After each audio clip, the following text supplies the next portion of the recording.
With those three scores, to a T.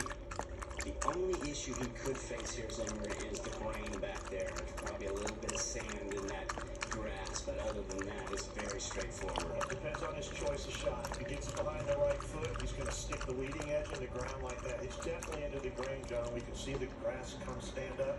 He's got the ball on his right foot. He's going to hit a little line drive. Maybe one hopping on the green, maybe flat all the way there.